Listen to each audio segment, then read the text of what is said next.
Dear Asus, bisa nggak sih bawa masuk HP kalian tuh lebih cepet supaya orang-orang tahu kalian masih jualan HP gitu?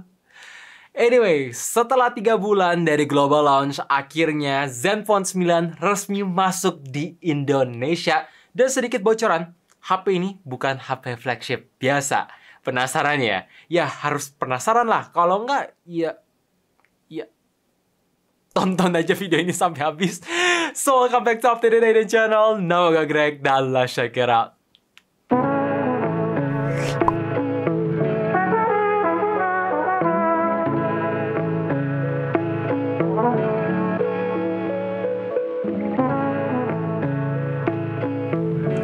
Seperti yang kalian tahu, gue suka banget sama HP ukuran compact karena maklum punya ukuran tangan yang cukup kecil. Jadi ketika gue grip dan gunain satu tangan, wah ini asli nyaman banget di tangan. Emang sih kalau kalian lihat dari sisi samping, ini kelihatan tebel karena emang beneran tebel di 9,1 mm.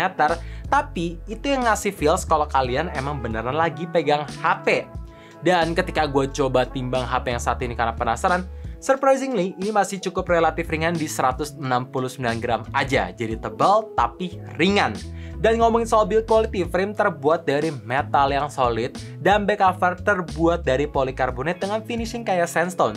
Jadi ada serbuk-serbuk halus dengan tekstur yang halus juga. Ini menarik karena beda dibanding HP yang lain, tapi sekaligus sangat-sangat risih karena cepet kotor, ninggalin noda keringat, noda minyak, dan gampang banget kebaret. Kalau udah kebaret gak bisa dibersihin dan gak bisa diapa-apain. Jadi saran gua buat kalian pengen bikin HP ini tetap bagus, pakaiinlah casing biar aman. Walaupun ya HP ini udah support IP68 water and dust resistant.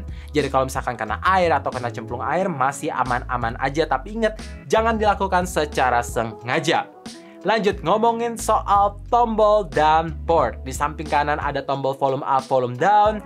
Ada tombol power yang terintegrasi dengan sensor sirik. Jadi dengan performa yang sangat-sangat ngebut.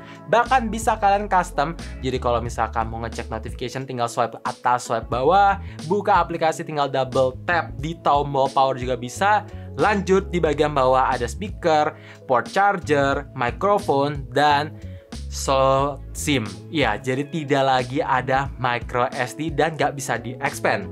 Sedangkan di samping sisi kiri tidak ada apa-apa, dan di bagian atas ini yang bikin beda ketimbang HP flagship lain karena masih ada port jack 3.5.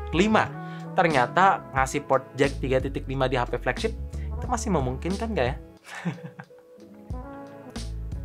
Dengan ukuran body sekecil ini gue surprise untuk spesifikasi yang dikasih Asus gak main-main karena chipset yang dipakai itu Snapdragon 8 Plus Gen 1 yang ngebut.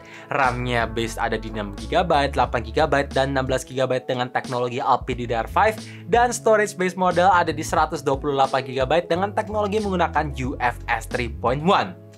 Untuk Antutu, base-nya aja tanpa gue apa-apain menggunakan fan cooling, tinggal dites biasa bisa hit di 1 juta secara langsung. Artinya performanya tidak di limit sama sekali. Menarik banget.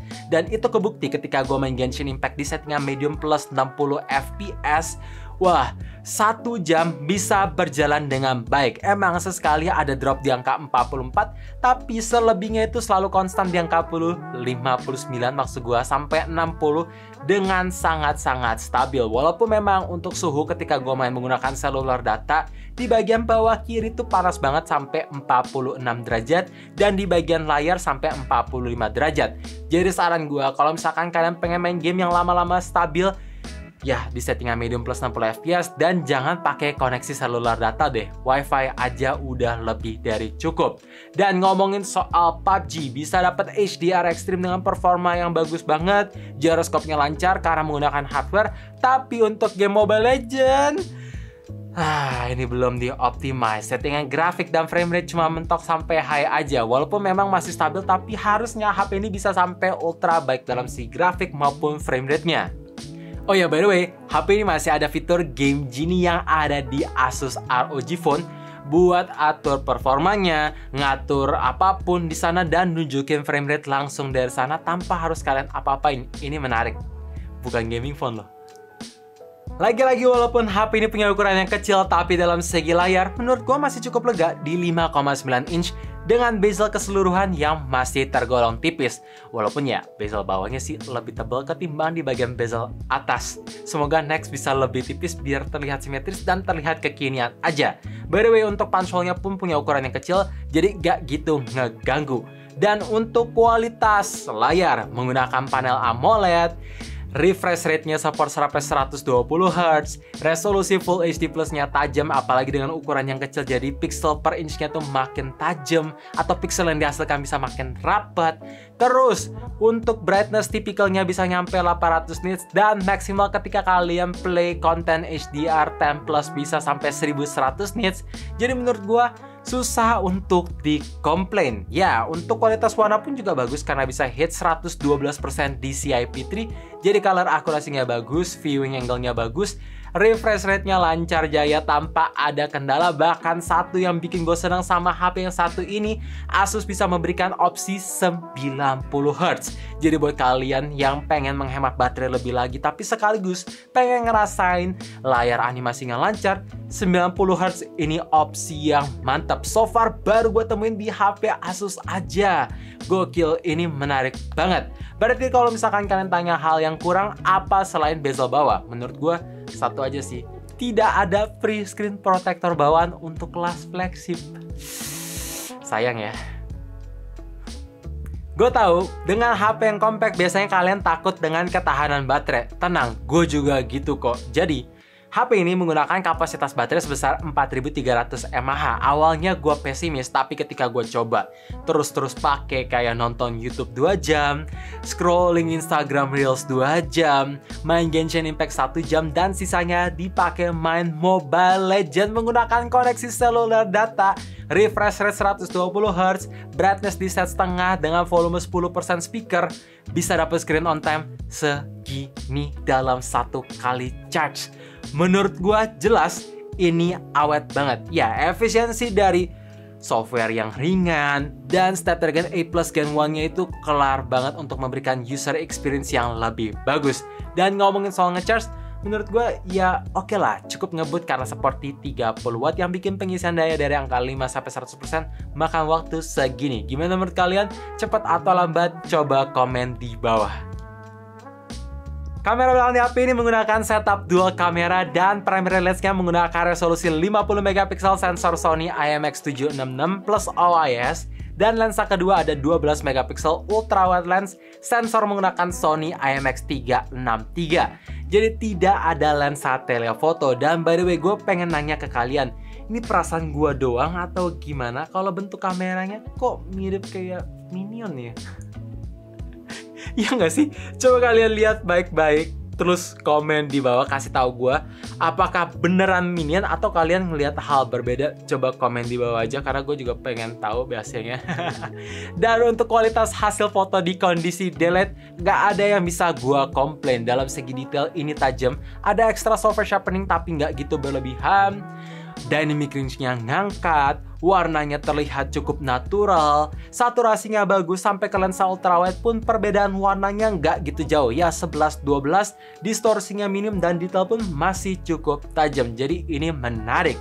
Dan untuk kondisi low light, di mode auto aja detail ini tangkap masih cukup tajam, noise grain minim, highlightnya bagus, dan ketika gua nyalain night mode emang gak gitu banyak berubah, tapi dalam segi highlightnya bisa makin ngangkat, noise grainnya berkurang, dan detail sedikit lebih rapet, sampai ke lensa ultrawide-nya pun bisa berjalan cukup bagus. Dan untuk kamera depan, membawa resolusi 12 megapiksel, tapi untuk hasil fotonya ini agak berbalik dengan kamera belakangnya. Karena ya ampun, ini detailnya soft banget, kayak gak tajam. Skin tone tuh berasa kayak ada beautify, padahal fiturnya udah gue matiin. Pokoknya kayak kurang aja. Skin tone jauh dari kondisi asli, detailnya pun juga kayak gak tajam. Even gue udah lap lensanya, udah update software terbaru, gak gitu berubah. Ya untuk efek bokehnya sih masih cukup rapi sih, tapi ya semoga ini bisa di fix biar lebih sesuai dengan kamera belakang aja sih. Untuk perekaman video, HP ini bisa support sampai 8K 24 fps, tapi saran gue nggak usah digunain lah ya, karena durasinya terbatas, HP cepet panas, dan storage yang dimakan pun jauh lebih besar.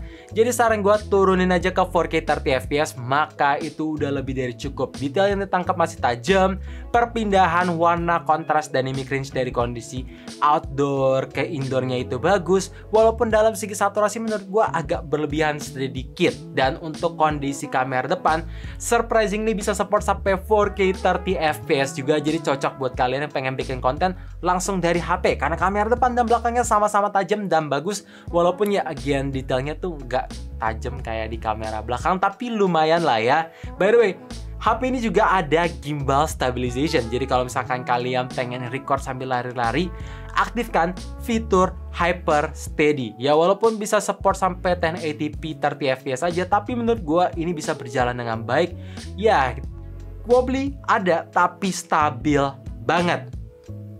So guys, kesimpulannya jelas ini bukan HP flagship biasa karena punya ukuran yang compact tapi performanya ngebut gak ditahan, baterai 4300 mAh hanya tergolong awet, kamera belakangnya ini stabil, ada gimbal dan hasil fotonya bagus, ada jack 3.5 dan sekaligus tidak adanya fitur wireless charging. Jadi kalau misalkan kalian tanya apakah dengan harga 7.999.000 HP ini layak dibeli, menurut gua 1000% layak dibeli. Ya, gua kasih skor ini 9 dari 10. Performanya pun juga oke ya, seperti yang tadi gue bilang lah ya, nggak usah diulang-ulang. Pokoknya 9 dari 10 skor versi up-to-date IDN. Dan kalau misalkan kalian tanya, bang, apakah varian RAM terendah di 6GB cukup? Menurut gue, selama penggunaan, karena kebetulan unit yang sekarang gue review ini varian terendah, cukup banget sih, gokil. Software update ngebut juga dan menggunakan stok Android, jadi ya nggak gitu berubah, ringan, pokoknya enak banget sih.